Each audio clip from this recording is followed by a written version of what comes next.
My house was destroyed by a tornado. So I went to my son's place. He said, "We want privacy. My girlfriend doesn't want you here." So I called my old high school love, a self-made millionaire. Nobody knew I still had his number. When he showed up and said 3 words, "My name is Wanda," and at 67 years old I thought I had seen every kind of heartbreak life could throw at me. I was wrong. The tornado siren started wailing at 3:15 in the afternoon on a Tuesday that began like any other. I was in my kitchen, the same kitchen where I'd raised my son Marcus, preparing my usual afternoon. The weatherman had mentioned possible storms, but in Oklahoma that was nothing new. We'd weathered dozens of them over the years. I should have paid more attention to the warnings. The wind picked up faster than I'd ever seen before. Within minutes, the sky turned an ominous green-black color that made my stomach clench with fear. Grab my emergency radio and heard the words that would change everything. Large tornado on the ground moving northeast toward Mebbrook subdivision. That was my neighborhood. I had maybe 10 minutes to gather what I could. My hands shook as I threw photo albums, important documents, and a few pieces of jewelry into a suitcase. 43 years of memories. And I could only save what fit in one bag. The wedding photo of Harold and me, Marcus's baby pictures, my mother's pearl necklace. Everything else would have to stay. The basement felt different that day, colder, more final. I huddled in the corner, clutching Harold's old sweater, listening to what sounded like a freight train tearing through my world above. The house groaned and creaked, fighting against forces far stronger than the sturdy frame Harold had been so proud of when we bought it in 1980. Then came the silence. That awful hollow silence that means everything you knew is gone. When I finally climbed those basement steps, my legs barely held me up. Where my living room used to be, there was sky. Just open sky and debris scattered like confetti after a cruel celebration. The kitchen table where Marcus used to do his homework was embedded in what remained of the garage wall. My rose garden, the one I'd tended for 20 years, looked like it had been put through a blender. I stood there in the ruins of my life, still wearing Harold's sweater, and cried for the first time since his funeral 8 years ago. The neighbors who were lucky enough to still have houses took me in that first night. Sweet Mrs. Patterson from next door insisted I stay with her, but her place was damaged too, and she had her own family to worry about. The Red Cross set up shelters, but the thought of sleeping in a gymnasium full of strangers made me feel even more lost than I already was. That's when I knew I had to call Marcus. My son lives about 45 minutes away in Tulsa, in a nice neighborhood with tree-lined streets and houses that all look like they belong in magazines. He'd moved there 5 years ago when he got promoted to regional manager at the insurance company. We weren't close, not the way mothers and sons are supposed to be, but he was all the family I had left. I used Mrs. Patterson's phone, because mine was somewhere under what used to be my bedroom. My hands trembled as I dialed his number, a number I'd memorized but rarely used unless it was his birthday or Christmas. "Marcus, honey, it's Mom." My voice sounded smaller than I intended. "Mom, what's wrong? You sound upset." "Tornado hit the house, sweetheart. It's gone. Everything's gone." There was a pause that felt like forever. "Are you hurt?" "No, I'm okay, but I need somewhere to stay while I figure things out. Just temporarily." Another pause.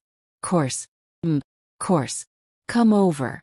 We'll figure this out." The relief that washed over me was so strong, I nearly collapsed. Son would take care of me. Despite all our distance, all the missed calls and awkward holiday dinners, He was still my boy. I spent the next morning sorting through what could be salvaged from the debris. The insurance adjuster, a young man who looked like he'd rather be anywhere else, walked through what remained of my home with a clipboard and camera. "Total loss," he said, matter-of-factly, as if those two words didn't represent my entire life. Much?" I asked, though I was afraid to hear the answer. "Well, you had $120,000 policy on the structure, but with your deductible and depreciation, you're looking at maybe $90,000, maybe less. $90,000 to rebuild 43 years of life. Seemed impossible." Mrs. Patterson helped me pack what little I'd managed to save into her car. 3 garbage bags of clothes that smelled like mud and disaster. 1 suitcase of photographs and documents. And Harold's toolbox that somehow survived in the garage. That was all I had left of the life I'd built. The drive to Marcus' house felt like traveling to a foreign country. Everything looked different when you had nowhere to go back to. The familiar landmarks, the gas station, where I always bought my lottery tickets, the diner where Harold and I used to have breakfast on Sundays, they all seemed to belong to someone else's life now. Marcus' neighborhood was untouched by the storm. Perfect lawns, perfect driveways, perfect lives continuing exactly as they had the day before. I felt like an intruder carrying my disaster with me into their pristine world. His house was a 2-story colonial with white shutters and a red door that Sophia, his girlfriend, had picked out. I'd met her exactly 3 times in the 2 years they'd been together. She was 32 to his 41, worked at some marketing firm downtown, and had opinions about everything from the color of the walls to what kind of wine to serve at dinner. I parked Mrs. Patterson's car in their driveway and sat there for a moment, gathering my courage. This was temporary, I told myself. Just until I could figure out what came next. Just until the insurance money came through and I could find a small apartment somewhere. I never imagined that walking up to my son's front door with my 3 bags of belongings would be one of the hardest things I'd ever done. But as I raised my hand to knock, I felt a familiar sensation. The same hollow feeling I'd had when Harold died, like the ground was disappearing beneath my feet. I just didn't know yet how much further I was about to fall. Marcus opened the door before I could knock, like he'd been watching from the window. For just a moment, seeing his familiar face, Harold's eyes, my stubborn chin, made me feel like everything might be okay. He was my son, my only child. Surely blood meant something. He stepped aside to let me in, but his voice held something I couldn't quite identify. Distance, maybe. Or discomfort. Sophia appeared behind him almost immediately, like she'd been waiting in the wings. She was wearing white jeans and a silk blouse that probably cost more than I used to spend on groceries in a month. Her blonde hair was pulled back in one of those messy buns that somehow looked perfectly arranged, and her smile was the kind that never reached her eyes. "Wanda, how awful about your house," she. But she was looking at my garbage bags, not at me. Marcus told me what happened. I set my bags down in their pristine entryway, suddenly aware of how I must look. My clothes still carried the smell of the disaster. Wood, mud, and something else I couldn't name. Destruction, maybe loss. "It's just temporary," I said quickly. "Just until I can get back on my feet." Marcus and Sophia exchanged a look. One of those wordless conversations that couples have, the kind that excludes everyone else in the room. I'd seen Harold and me do the same thing countless times, but from the other side, it felt like being shut out of a club I didn't know existed. "Let's sit down and talk," Marcus said, leading me into their living room. Their house was beautiful in the way magazine homes are beautiful. Everything matched. Nothing was out of place. White furniture that looked like no one had ever actually sat on it. Glass coffee tables that reflected the light from windows so clean they seemed invisible. It was the kind of home that made you afraid to touch anything. I perched on the edge of their pristine sofa, my muddy shoes planted firmly on their spotless hardwood floors. Sophia noticed and winced slightly. "So what's the plan?" Marcus asked, settling into the chair across from me. Not next to me on the sofa where he could put his arm around his grieving mother, but across from me like we were conducting business. "Well, the insurance adjuster said it'll take a few weeks to process everything, maybe a month.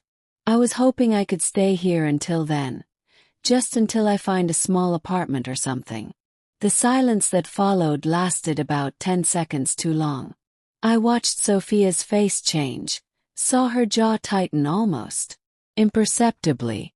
She reached over and placed her hand on Marcus's arm, a gesture that looked supportive but felt possessive. "Mom," Marcus started. And I knew from his tone that whatever came next would break my heart. "The thing is, Sophia and I have been talking and we really value our privacy here. We work long hours and this is our sanctuary. You know." I blinked, not understanding. "I wouldn't be in your way. Stay out of your hair, help with cooking, cleaning. I wouldn't be any trouble." Sophia leaned forward, her voice gentle but firm. "It's not about trouble, Wanda. It's about space. This house, it's our first home together, and we're still finding our rhythm as a couple." "Ms. Mother," I said, the words coming out sharper than I intended. "Course you are," Sophia replied smoothly. "And that's exactly why we think you'd be more comfortable somewhere else. Somewhere you can have your independence while you rebuild." I looked at Marcus, waiting for him to contradict her, to remember that I was the woman who'd sat up with him through every fever, who'd worked double shifts to pay for his college textbooks, who'd held his hand through his divorce 3 years ago when his ex-wife left him for her personal trainer. Instead, he nodded. "Sophia's right, Mom. We think you'd be happier with your own space." The words hit me like a physical blow. Actually felt my chest tighten like someone was squeezing my lungs. "Happier? Marcus, I lost everything yesterday. Everything. And you think I'd be happier alone in some motel room than here with my family?" "It doesn't have to be a motel," Sophia said quickly. "There are some lovely extended stay places near the mall. Very clean, very safe, and they have little kitchenettes so you could cook for yourself." I stared at her. This woman who'd been in my son's life for 2 years, telling me where I should live after losing my home. And how exactly am I supposed to pay for this lovely extended stay place? The insurance money won't come for weeks. Marcus shifted uncomfortably. "Could help with that. A few hundred to get you started." A few hundred. Like I was some distant relative he barely knew, not the woman who'd given him life. "Marcus," I said, my voice barely above a whisper. "Changed your diapers. I walked the floor with you when you had colic. I taught you to ride a bike and helped you with your homework. And held you when you cried over Sarah Jenkins breaking your heart in 7th grade. His face reened slightly, but Sophia squeezed his arm tighter. "Nobody's questioning your history," she said. "We just think everyone would be more comfortable with some boundaries." Boundaries. I'd heard that word from the counselor Marcus had seen after his divorce. Everything was about boundaries. "Now you're kicking me out," I said flatly. "We're not kicking you out," Marcus protested. "We're just saying that maybe this arrangement wouldn't work for anyone." "Whose idea was this?" I asked, though I already knew the answer. I could see it in the way Sophia sat back slightly satisfied, like she'd won something. We discussed it together, Marcus said, but he wouldn't meet my eyes. I stood up slowly, my knees creaking in a way that reminded me I was 67 years old and alone in the world. Mom, don't be like this. We're trying to do what's best for everyone. What's best for everyone? I repeated the words like they were in a foreign language.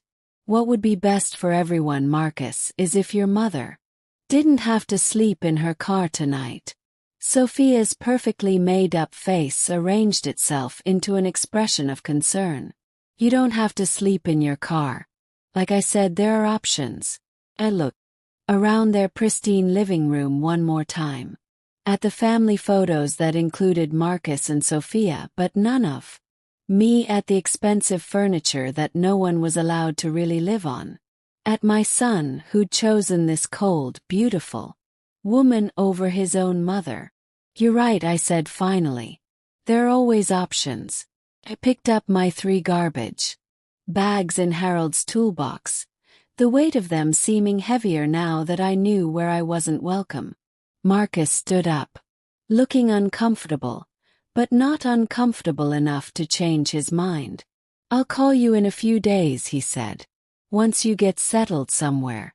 Don't bother, I said, surprised by how steady my voice sounded. I wouldn't want to intrude on your sanctuary. Sophia had the decency to look slightly ashamed, but not enough to speak up. Not enough to say, "Wait, this is wrong. She's your mother." I walked out of that perfect house with its perfect couple and their perfect boundaries and sat in Mrs. Patterson's borrowed car for a long time, before I could bring myself to start the engine. Through their front window I could see Marcus and Sophia talking.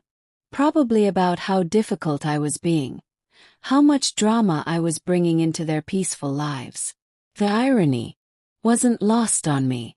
I'd spent years after Harold died telling myself I was strong, independent, that I didn't need anyone. Now, when I actually needed help, I discovered that independence is a luxury you can only afford when you have choices. I drove to the Walmart parking lot and sat there as the sun went down, trying to figure out where a 67-year-old woman with $93 in her purse and 3 bags of tornado-damaged belongings was supposed to sleep. The car was getting cold and I had maybe 2 hours before the security guard would notice me and ask me to move along. That's when I remembered the business card I'd been carrying in my wallet for almost 50 years, yellow with age and soft from being handled. A card I'd never thought I'd actually use from a boy I'd loved when the world was young and everything seemed possible. James Morrison, the boy who'd promised to come back for me someday before life got in the way and someday never came.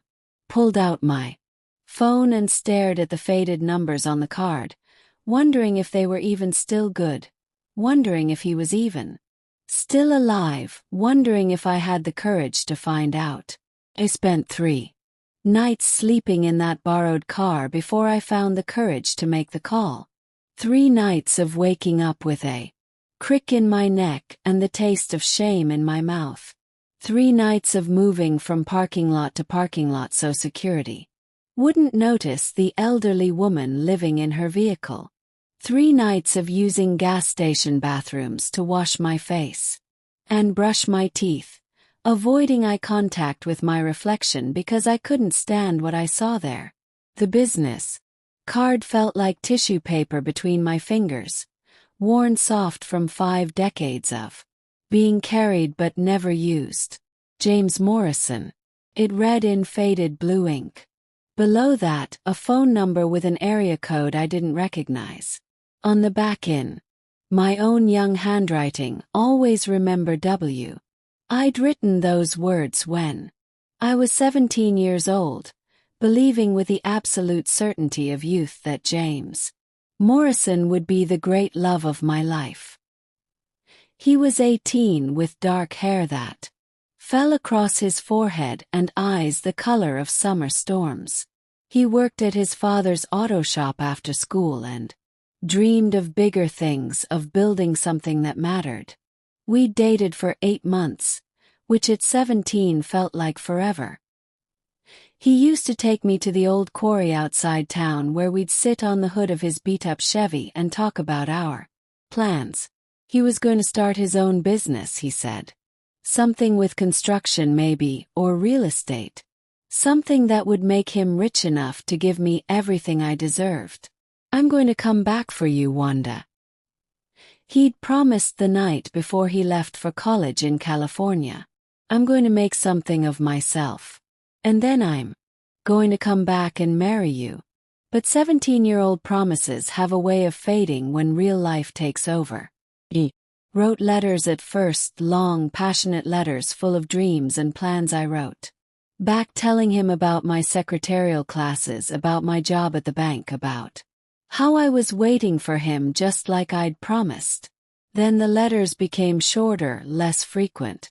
When I met Harold 6 months later at a church social, James felt like a beautiful dream I'd had once, too good to be real. Harold was steady, reliable, already 25 with a good job at the phone company. He didn't promise me the world, but he promised me a home, a family, security. When he proposed after 4 months of courtship, I said yes. I tucked James's business card into my wedding dress pocket, a secret talisman I couldn't quite bring myself to throw away. Now, 50 years later, sitting in a car that wasn't mine in a Walmart parking lot, I wondered what had become of that dreamy boy with the storm-colored eyes. I'd kept track of him sporadically over the years, the way you do with first loves.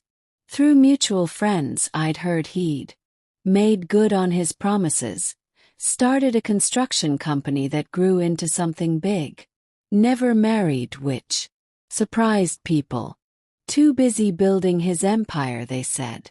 That Morrison boy always was ambitious. The last I'd heard, maybe 10 years ago, was that his company had expanded beyond Oklahoma into Texas and Arkansas. Morrison Development, building shopping centers and office complexes. The boy from the auto shop had become the kind of man who wore expensive suits and made decisions that affected hundreds of people. What would that man want with a 67-year-old widow sleeping in a borrowed car? The rational part of my brain said it was ridiculous. Pathetic, even. You don't call someone after 50 years because your life has fallen apart. You don't reach out to your teenage boyfriend when you're old and desperate and have nowhere else to turn. But rational thinking is a luxury. When you're counting the quarters in your purse and trying to figure out if you have enough for a cup of coffee in a bathroom that locks. On the 4th morning, I couldn't take it anymore. My back ached from sleeping curled up in the front seat. My clothes smelled like the inside of a car, and I'd spent the last of my cash on a gas station sandwich that tasted like cardboard and despair. I sat in the McDonald's parking lot, staring at the card, my hands shaking from more than just the morning cold. What would I say? Hi, James. Remember me? I'm homeless now. Can you help? The number on the card was probably disconnected. Or it would ring to some secretary who would politely inform me that Mr. Morrison was far too important to take calls from random women claiming to know him from high school. But what if it wasn't? What if he answered? My heart pounded as I dialed the number, each digit feeling like a step off a cliff. Rang once, twice. Morrison. Development. This is James. His voice deeper now, weathered by time and responsibility, but unmistakably his. After 50 years, I would have recognized that voice anywhere. I almost hung up, almost pressed the end call button and drove away to figure out some other solution. But something in his tone, some warmth that seemed to reach through the phone and wrap around me like a blanket, made me speak. James, this is Wanda. Wanda Sullivan. Well, it's Wanda Peterson now. But it used to be Sullivan. Silence long enough that I thought maybe the call had dropped, or maybe he'd hung up, or maybe he had no idea who I was. Then Wanda, just my name, spoken like a prayer or a wonder, like he couldn't quite believe it. "I'm sorry to call you like this," I rushed on, the words tumbling over each other in my desperation to explain before he could hang up. "I know it's been a long time and I probably shouldn't be calling, but I didn't know who else." "Where are you?" he interrupted, his voice sharp with concern. "I'm in Tulsa." "Well, sort of. I'm in a parking lot in Tulsa, and I know this sounds crazy, but my house was destroyed in the tornado last week, and my son, he doesn't want me to stay with him, and I don't have anywhere to go." The words came out in a rush, each one harder than the last to say. Admitting that your own child had turned you away was like admitting you'd failed at the most fundamental part of being human. "Give me your location," James said, his voice all business now. "Coming to get you." "You don't have to do that. I don't know why I called. I guess I just needed to hear a friendly voice." "Wanda," his tone broke.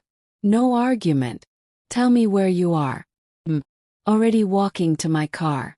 Through the phone, I could hear the sound of a door closing, an engine starting. He was really coming. This man I hadn't spoken to in 50 years was dropping whatever important business he'd been conducting to rescue me from a McDonald's parking lot. I gave him the address, my voice barely above a whisper. "James," I'm not the girl you remember." "Neither am I," he said, and I could hear the smile in his voice. "But I've been waiting 50 years for this call." After we hung up, I sat in that parking lot for 2 hours, alternating between panic and disbelief. What was I doing? What were we doing? This was insane.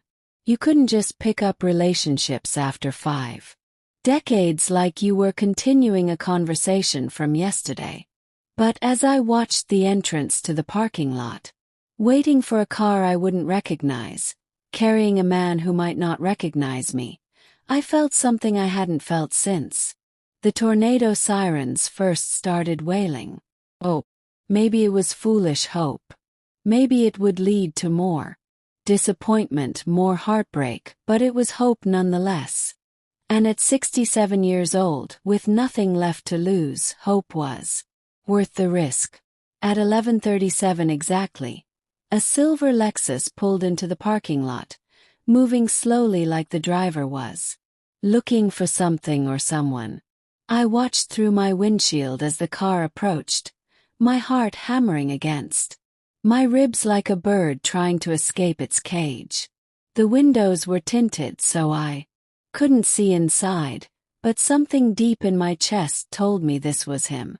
The car stopped 3 spaces away from mine, and the driver's door opened. Even after 50 years, even with gray hair and lines around his eyes, even carrying the weight of decades I hadn't shared with him, I knew him immediately. James Morrison stepped out of that car like he was stepping out of my dreams. And when his eyes found mine through my windshield, the years collapsed between us like they'd never existed at all. James walked toward my car with the same easy confidence he'd had at 18. But now, it was refined, polished by success and maturity. He wore dark jeans and a navy sweater that probably cost more than I used to spend on groceries in a month. But his eyes, those storm gray eyes that had haunted my dreams for decades, were exactly the same. I wanted to hide, wanted to sink down in my seat and pretend this wasn't happening. I looked terrible. My hair hadn't been properly washed in 4 days. My clothes were wrinkled from sleeping in them, and I smelled like disappointment and desperation. But he was already at my car door, tapping gently on the window with a smile that made my heart skip like I was 17 again. I rolled down the window, suddenly unable to breathe. "Hello, Wanda," he said softly. Close, I could see the changes time had made. His dark hair was silver now, cut short and professional. Lines mapped the corners of his eyes and bracketed his mouth.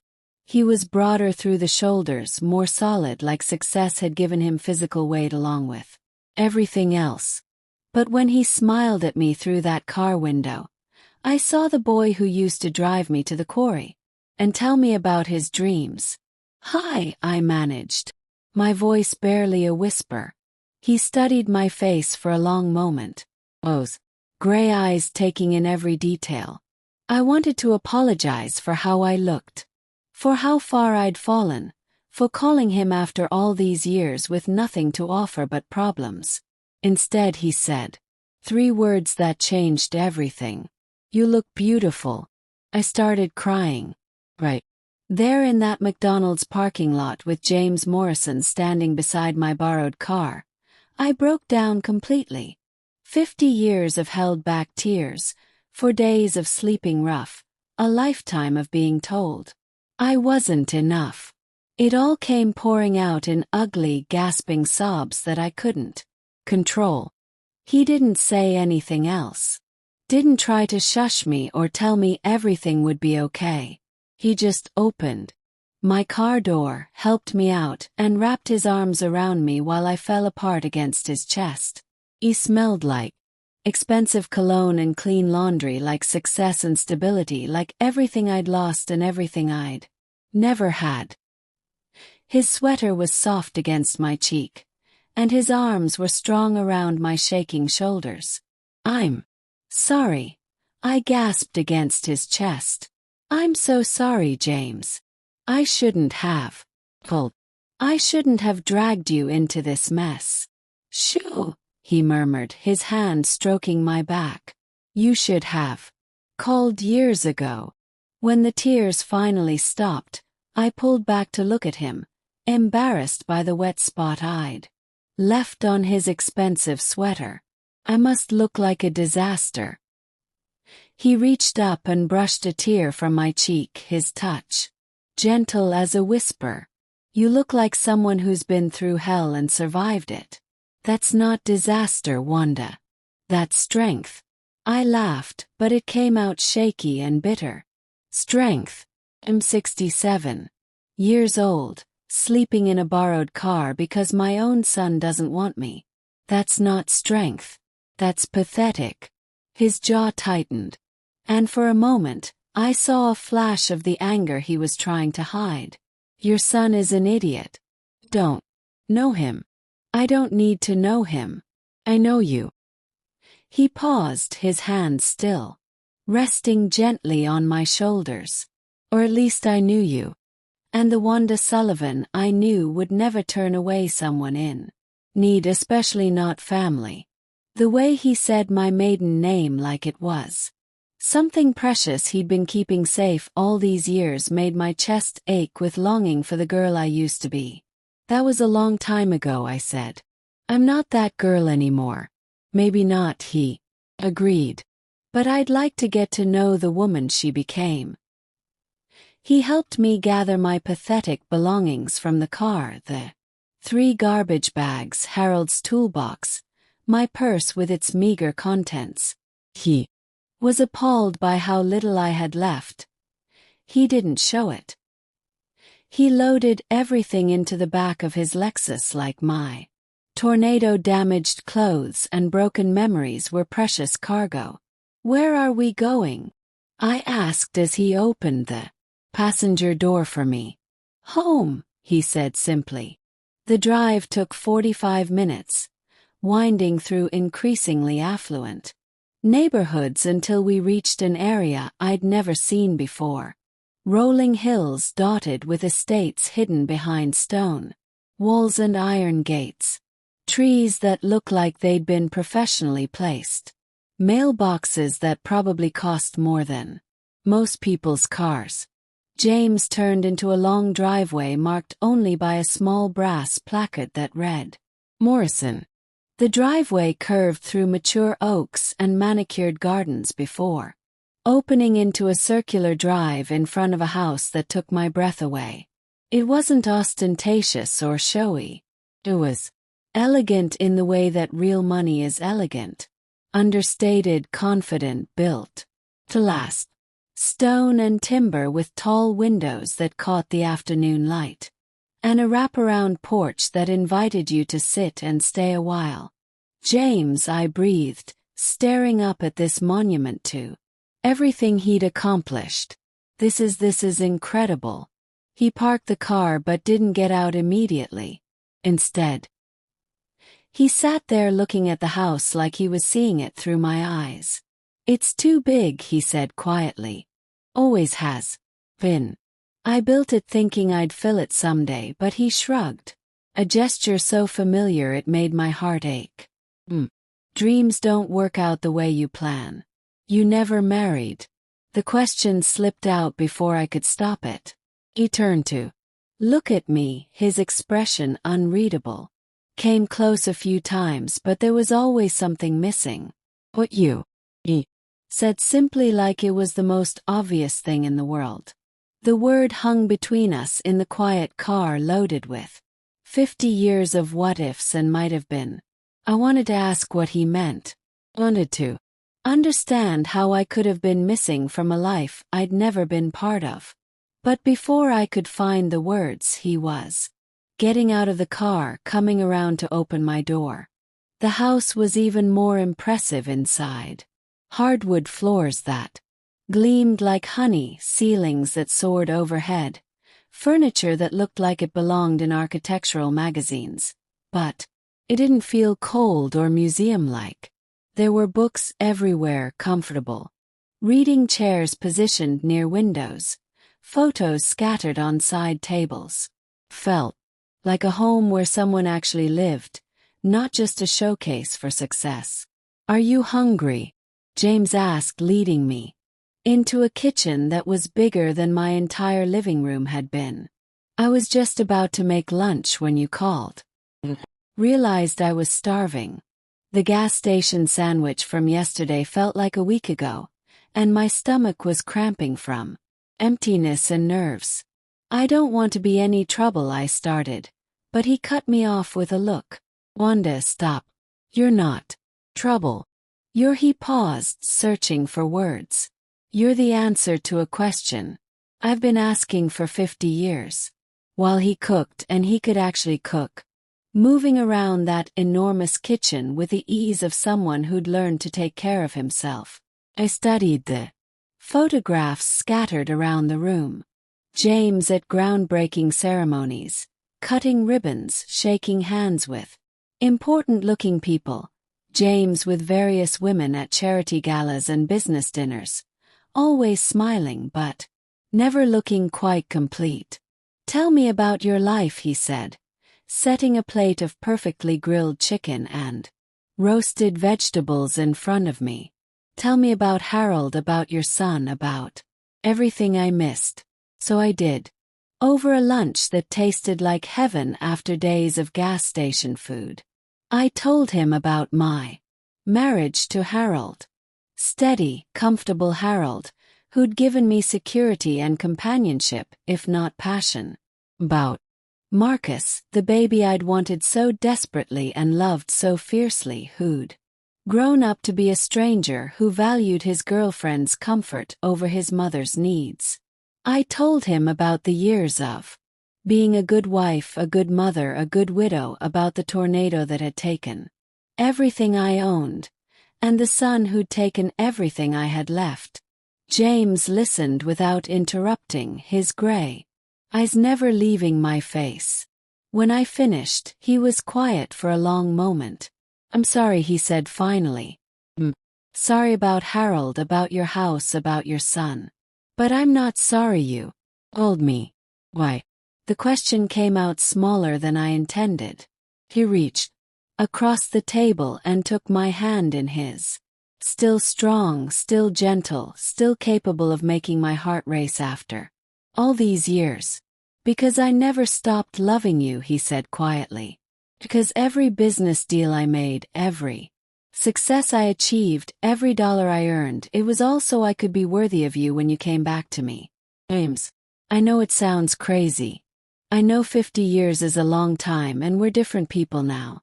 But when I heard your voice on that phone today, it was like the missing piece of my life finally clicked into place. I stared at our joined hands, his tanned and manicured, mine work-worn and showing every day of my 67 years. I'm not the girl you remember. No, he agreed. You're better. We're real. You've lived and loved and lost and survived.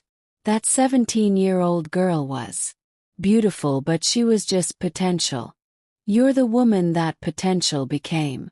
The words settled around my heart like a warm blanket, healing wounds I didn't even know I still carried.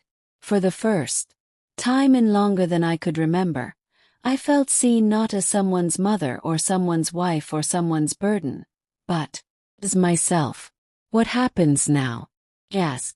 James smiled. That same devastating smile that had made me fall in love with him when the world was young. Now we figure out what the rest of our lives look like together, if you'll have me. As I sat in his beautiful kitchen full of good food and possibility, I realized that sometimes the tornado that destroys your old life is just making room for the life you were always meant to have. Living with James was like discovering a version of myself I'd forgotten existed. The first week was awkward, tiptoeing around each other like polite strangers sharing space. He gave me the entire guest wing of his house, a bedroom larger than my old living room, a private bathroom with a soaking tub that could fit 2 people, and a sitting area overlooking his gardens. Felt like I was staying in a luxury hotel, afraid to touch anything or leave too much evidence of my presence. But James was patient in the way that successful men learn to be. And gradually I began to relax. He had a housekeeper, Maria, who came 3 days a week. But on the other days I found myself cooking for him. Started small, making coffee in the morning, preparing simple lunches. But James appreciated everything with the enthusiasm of someone who'd been eating catered meals and restaurant food for decades. This is incredible, he said one evening, savoring the pot roast I'd made using Harold's mother's recipe. I haven't had a home-cooked meal like this in years. It's nothing fancy, I protested. But inside I glowed. When was the last time someone had appreciated my cooking? Marcus used to complain that I made the same 5 dishes over and over. Sophia had once suggested I try more contemporary flavors for family dinners. James shook his head. It's perfect. You're perfect. That word perfect should have made me uncomfortable. I was 67 years old with gray roots showing and laugh lines that had turned into permanent creases. My hands were spotted with age, my body soft in places that used to be firm. I was anything but perfect. But when James looked at me, I saw myself reflected in his eyes as someone beautiful, someone worthy of love and attention and gentle care. We fell into routines that felt as natural as breathing. Morning coffee together on the back porch where James would read business reports and I would watch the birds at his elaborate feeders. Afternoon walks around his property where he showed me the gardens he'd planted himself and the greenhouse where he grew orchids as a hobby. Evenings were for talking. We had 50 years to catch up on and we did it slowly, carefully, like archaeologists examining precious artifacts. I told him about the lean years after Harold died when I'd worked at the department store to make ends meet. About the loneliness of widowhood, the way people treat you like half a person once your husband is gone. He told me about his business, how it had grown from a small construction company into a development empire with projects across 3 states, about the women he dated over the years. Intelligent, accomplished women who looked perfect on his arm at charity galas, but never made him feel complete. "There was this one woman," he said one evening as we sat by his fireplace, rain drumming against the windows. "Rebecca, she was a lawyer, brilliant, beautiful. Everyone said we were perfect for each other." Felt a stab of jealousy that surprised me with its intensity. "What happened?" "I proposed to her," he said quietly. "Christmas Eve 5 years ago. Big production, restaurant overlooking the city, ring from Tiffany, everything. She'd said she wanted. And she said yes. We planned the wedding for the following Christmas.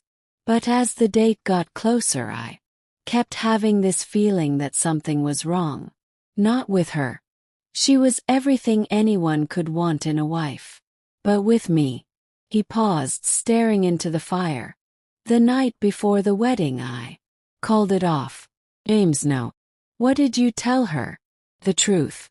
He looked at me. Then, his gray eyes serious. "That I was still in love with a girl I'd known 50 years ago, and it wouldn't be fair to marry her while my heart belonged to someone else." The words hit me like a physical blow. "You called off your wedding because of me, because of the memory of you, because of the possibility that someday, somehow, you might need me and I'd be here waiting." Stared at him, this successful, handsome man who could have had anyone, and tried to process what he was telling me. "That's crazy, is it?" He leaned forward, taking my hands in his. "Is it any crazier than you keeping my business card in your wallet for 50 years? He was. But, of course, we were both crazy, both living with ghosts of what might have been. But somehow, against all odds, our particular brand of insanity had brought us back together. 3 weeks into my stay, Marcus called. I was in James making dinner and humming to myself. Actually humming, something I hadn't done in years, when my phone rang. Marcus's name on the screen made my stomach clench with familiar anxiety. "Hi, honey," I said, trying to keep my voice neutral. His tone was strange, carefully controlled. "I've been trying to reach you. Your phone keeps going straight to voicemail." That was true.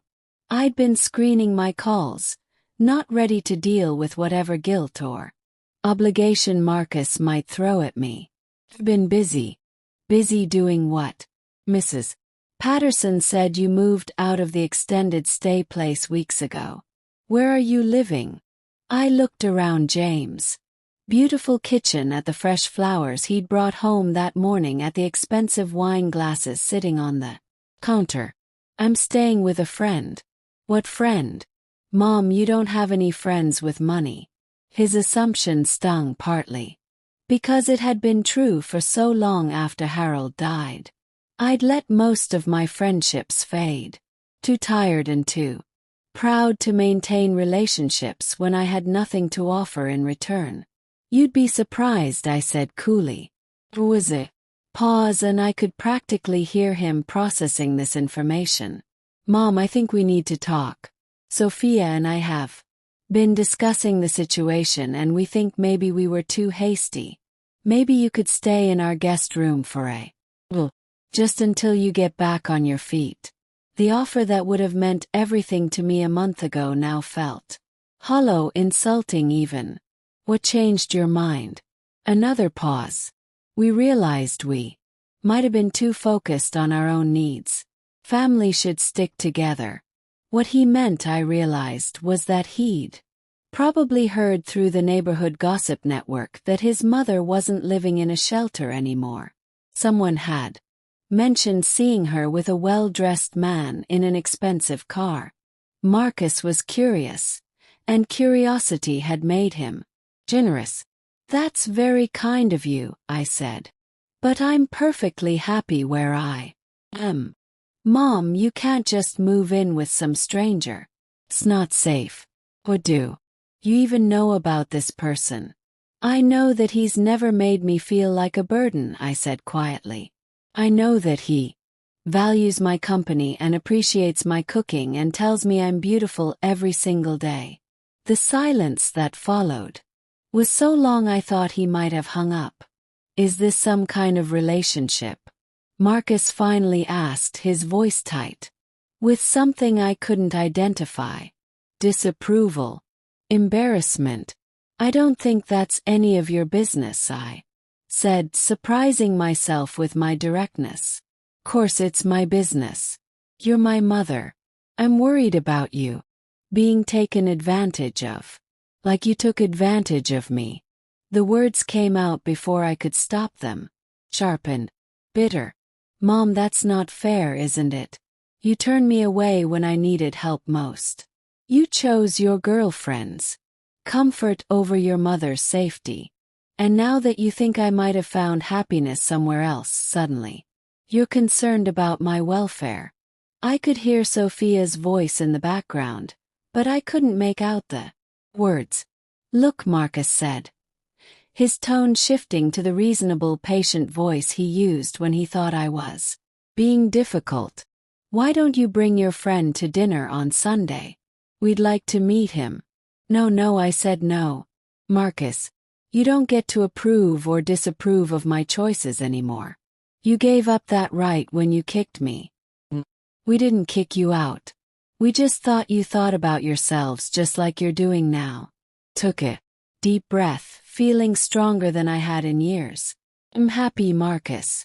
Truly happy. For the first time in longer than I can remember. If you want to be part of my life, you're welcome to try, but you don't get to dictate the terms anymore. I hung up before he could respond, my hands shaking slightly from the adrenaline of finally saying what I should have said weeks ago. James found me a few minutes later, standing at the kitchen window and staring out at his gardens without really seeing them. Everything all right? He asked, wrapping his arms around me from behind. I leaned back against his chest, letting his warmth chase away the chill of dealing with Marcus. My son called. He wants to meet you. Good, James said, pressing a kiss to the top of my head. I've been looking forward to meeting him. Turned in his arms, studying his face. You're not worried about what he'll think, what he'll say. James smiled. That confident smile that had first made me fall in love with him. Wanda, I've been waiting 50 years for you to come home to me. I'm not about to let anyone, not even your son, make you doubt that you belong here. As I stood in his arms, in that beautiful kitchen, I realized he was right. I did belong here. Not because of his money or his house or his success, but because of the way he looked at me like I was the answer to every prayer he'd ever whispered. For the first time since the tornado, I felt like I was exactly where I was supposed be. The wedding was nothing like my first one. When I married Harold 48 years ago, it was all about what other people expected. White dress, church ceremony, reception at the community center with a DJ and a cash bar. We invited everyone we knew and several people we didn't particularly like because that's what you did. Performed the ritual for the community, not for yourselves. This time James and I did exactly what we wanted. The ceremony took place in his back garden on a crisp October morning, 6 months after that phone call in the McDonald's parking lot. The minister was an old friend of James's, and the only witnesses were Maria, the housekeeper, and Thomas, James's business partner and best friend for 30 years. He wore a simple blue dress that James said brought out my eyes, and he wore a charcoal suit that made him look distinguished and handsome. No fuss, no fanfare, no stress about impressing anyone. Just two people who'd found each other again after half a century, promising to spend whatever time they had left together. Marcus came to the wedding. I debated whether to even invite him, but James convinced me to try one more time. He's your son, he said simply. You'll regret it if you don't give him the chance to do the right thing. So I called him 2 weeks before the ceremony. James and I are getting married, I said without preamble. October 15th at 2 o'clock. You're welcome to come, but Sophia isn't invited.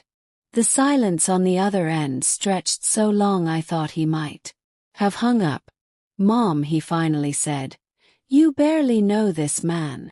I've known him longer than I knew your father when I married him. That was different. You were young then. Yes, I was. And I made choices based on what I thought I should do, not what I wanted to do. I'm not making that mistake again. Another pause. What about Sophia? She's part of my life. If you can't accept her, I can accept her, I interrupted. But I won't be manipulated by her. She made it clear that I wasn't welcome in your home when I needed help. Now she's not welcome at my wedding. Actions have consequences, Marcus. He showed up alone, looking uncomfortable. In a suit that probably cost more than my monthly grocery budget used to be.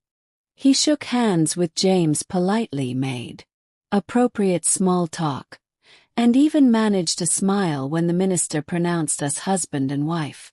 But I could see the calculation in his eyes, the way he took inventory of James's house, his car, the obvious markers of wealth. This wasn't about supporting his mother's happiness. This was about positioning himself for whatever might come next. After the ceremony, as we sat around James' dining table sharing the simple lunch Maria had prepared, Marcus cleared his throat. So, James, he said with a kind of forced casualness that immediately put me on alert. Mom mentioned you're in development. That must be interesting work. James smiled, but I caught the slight tightening around his eyes. He recognized what was happening too. It has its moments. I'm in insurance. Myself, commercial properties mostly. We should talk sometime about potential synergies. Perhaps, James said mildly, then changed the subject to something safer. But Marcus wasn't deterred. Over the following weeks, he began calling regularly, something he hadn't done in years. He'd ask about my health, my happiness, how I was adjusting to married life. But somehow every conversation ended up circling back to James' business, James' investments, James' plans for the future. The worst part was watching him try to charm James during our occasional dinners together. Marcus had inherited his father's natural salesmanship, and he deployed it like a weapon, regaling James with stories designed to show what a devoted son he was, how much he'd always appreciated everything I'd done for him. It was all lies, of course. Revisionist history designed to position himself as the loving child who deserved to benefit from his mother's good fortune. James saw through it immediately, but he was too polite to say anything directly. Instead, he'd squeeze my hand under the table during Marcus's performances. A silent reminder that he understood exactly what was happening. Sophia, meanwhile, had apparently decided that if she couldn't beat me, she'd join me. She started sending little gifts. Expensive candles, gourmet chocolates, a silk scarf that probably cost more than I used to spend on clothes in a year. Each gift came with a card expressing how happy she was that I'd found love. Again, how she hoped we could start fresh. She's trying to buy her way back into your good graces, James observed one evening as I unwrapped yet another peace offering. I know, I said, setting aside the cashmere throw she'd sent. The question is, what does she think she's buying? We found out 3 months later. Marcus called one evening while James was at a business dinner, his voice tight with forced concern. Mom, I need to ask you something, and I hope you won't be offended. My stomach clenched. What is it? Have you and James discussed What happens to his assets when, well, in the future? There it was. The question he'd been building up to for months. Marcus, that's an incredibly inappropriate thing to ask. I'm just worried about you. You're older now, and if something happened to James, I want to make sure you're protected, that you're not taken advantage of by his business partners or distant relatives or whoever. The audacity of it took my breath away. The same son who'd turned me away when I was homeless was now concerned about my financial security. My financial situation is none of your business, I said coldly. Course it. You're my mother. If you need help, when I needed help, you turned me away. Remember, you and Sophia decided I would be too much trouble, too disruptive to your perfect little life. Mom, we've talked about this. We made a mistake. Yes, you did. And now you're making another one. I hung up before he could respond, my hands shaking with anger. But underneath the anger was hurt. The deep, persistent ache of realizing that even now, even after everything, my son saw me as an opportunity rather than a person. James found me crying in our bedroom when he got home from his dinner. What happened? He asked, immediately crossing to wrap his arms around me. I told him about Marcus' call, about the months of transparent manipulation, about my growing certainty that my son would never see me as anything more than a potential inheritance. James listened without interrupting, his jaw growing tighter with each detail. Sorry, he said. When I finished, I'm sorry your son is too selfish to see what an incredible woman his mother is. Keep thinking I failed him somehow. That if I'd been a better mother, he'd be a better man. James cupped my face in his hands, his gray eyes serious. Wanda, you raised him the best way you knew how. He's made his own choices as an adult, and those choices reflect on him, not on you. 2 weeks later, James called Marcus and Sophia to the house. He didn't ask me first, just announced at breakfast that he'd invited them for dinner and that there were some things that needed to be said. I spent the day nervous, uncertain what James had planned. But when Marcus and Sophia arrived that evening, I saw a side of my new husband I'd never witnessed before. James Morrison, the successful businessman, was formidable in a way that made grown men reconsider their positions. He was polite, gracious even, but there was steel underneath the courtesy that would have been clear to anyone paying attention. I wanted to talk to you both about Wanda, he said once we'd finished Maria's excellent dinner and moved to the living room, about your relationship with her and about certain expectations that seemed to have developed. Marcus shifted uncomfortably. I'm not sure what you mean. Think you do. James's voice was pleasant, conversational, and absolutely implacable. You've been very interested in my business, my investments, my plans for the future. You've been treating your mother with a level of attention and concern that's remarkably different from how you treated her when she actually needed or help. Sophia started to speak, but James held up a hand. I'm not finished. I want to be very clear about something. Wanda doesn't need your approval for our marriage, your permission to be happy, or your protection from fortune hunters. What she needs, what she's always needed, is for you to love her unconditionally, the way she's loved you your entire life. Marcus' face was flushed with embarrassment and anger. I do love my mother, do you? 'Cause from where I sit, it looks like you love what you think she might inherit. You turned her away when she had nothing, and you're courting her now that she's married to someone with money. Not love, Marcus. That's opportunism. The silence that followed was thick with tension. Sophia was staring at her, hands, her face pale. Marcus was glaring at James with undisguised resentment. think James continued quietly that you need to decide what kind of relationship you actually want with your mother. You want to be part of her life because you genuinely care about her happiness. You're welcome here anytime. But if you're here because you think there's something in it for you, you're wasting everyone's time.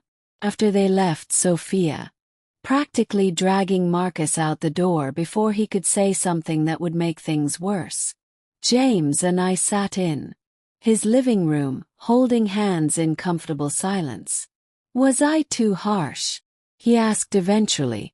I thought about it. About the years of taking Marcus calls out of obligation rather than joy.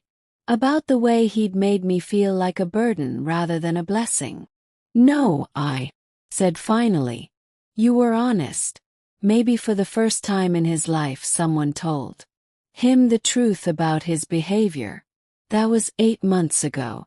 Marcus calls occasionally now, but the conversations are different, shorter, more genuine, less calculated. He asks about my garden, my book club, my volunteer work at the animal shelter. He doesn't ask about James's business anymore. Sophia has stopped sending gifts. I don't know if we'll ever have the close relationship I once dreamed of having with my son, but we have something honest now, something real. And maybe at 68 that's enough. This morning, I woke up in James' arms, my husband's arms, in the bedroom that's become ours, in the house that's become home. Sunlight streamed through windows that overlook gardens we tend together, and I could smell the coffee James makes every morning before I wake up. 68 years old, I'm happier than I've ever been. Not because of James's money or his beautiful house or his success, but because someone sees me, really sees me, and chooses to love what he sees. Tornado took my old life, tore it apart, and scattered the pieces. But sometimes, I think as I watched James reading his morning paper across the breakfast table, destruction is just another word for renovation. Sometimes you have to lose everything you thought you wanted to find, everything you actually needed. And sometimes, if you're very lucky, first love gets a second chance to become forever love. The business card I carried for 50 years is framed now, sitting on James's desk in his study. Reminder that some promises are worth keeping, even when it takes half a century to fulfill them, especially. Now, I'm curious about you who listened to my story. What would you do if you were in my place? Have you ever been through something similar? Comment below. And meanwhile, the story continues in the next chapter in the next linked video. But first, I need you to subscribe to join the family as we are looking forward to hit our first 10,000 subscribers target, and feel free to share your story in the comments. You matter, your voice does too.